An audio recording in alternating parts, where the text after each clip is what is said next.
গাজার যুদ্ধবিরতি আলোচনার আড়ালে কি লুকিয়ে আছে ফিলিস্তিনিদের উচ্ছেদের ছক? হোয়াইট হাউসে ট্রাম্প নেতানিয়াহু বৈঠকের পর আন্তর্জাতিক মহলে তৈরি হয়েছে নতুন বিতর্ক। গাজা ইস্যুতে নতুন সমাধানের সন্ধানে হোয়াইট হাউসে মিলিত হন ইসরায়েলি প্রধানমন্ত্রী বেনিয়ামিন নেতানিয়াহু ও মার্কিন প্রেসিডেন্ট ডোনাল্ড ট্রাম্প। আলোচনায় উঠে আসে যুদ্ধবিরতির প্রস্তাব, তবে তার আড়ালে বাস্তুচ্যুতির গন্ধ।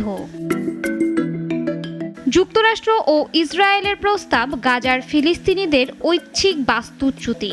গাজা থেকে সরিয়ে পার্শ্ববর্তী দেশে পাঠানো হবে কিছু মানুষকে, এমন পরিকল্পনার কথা জানান নেতানিয়াহু ও ট্রাম্প। নেতানিয়াহু বলেন, যারা গাজা ছাড়তে চায় তারা অন্য দেশে চলে যেতে পারবে, তবে যারা থাকতে চায় তাদের অধিকারও থাকবে। লক্ষ্য গাজাকে যেন কারাগার মনে না হয় এমন এক ভবিষ্যৎ।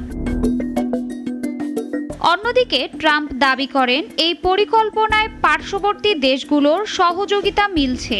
তিনি বলেন, এটি শুধু যুদ্ধ থামানো নয়, বরং গাজাকে পর্যটনের স্বর্গে রূপান্তরের একটি সুযোগ। এর আগেও ট্রাম্প বলেছিলেন, গাজাকে মধ্যপ্রাচ্যের রিভিয়েরা বানাতে চান তিনি। উন্নত অবকাঠামো, হোটেল, বিনোদন কেন্দ্র সব মিলিয়ে এক আধুনিক নগরের স্বপ্ন। কিন্তু এই স্বপ্নের নিচেই জমছে বিতর্কের কুয়াশা। বিশ্লেষকদের মতে এটি এক প্রকার জাতিগত নির্মূল পরিকল্পনা।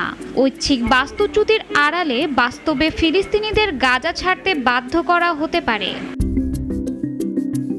অধিকার কর্মীরা বলছেন, যুদ্ধবিরতির আড়ালে বাস্তবতা যদি হয় উচ্ছেদ, তবে তা শুধু মানবাধিকার লঙ্ঘন নয়, বরং ইতিহাসের এক নীরব ট্র্যাজেডি। শাশ্বতী সরকার, নাগরিক।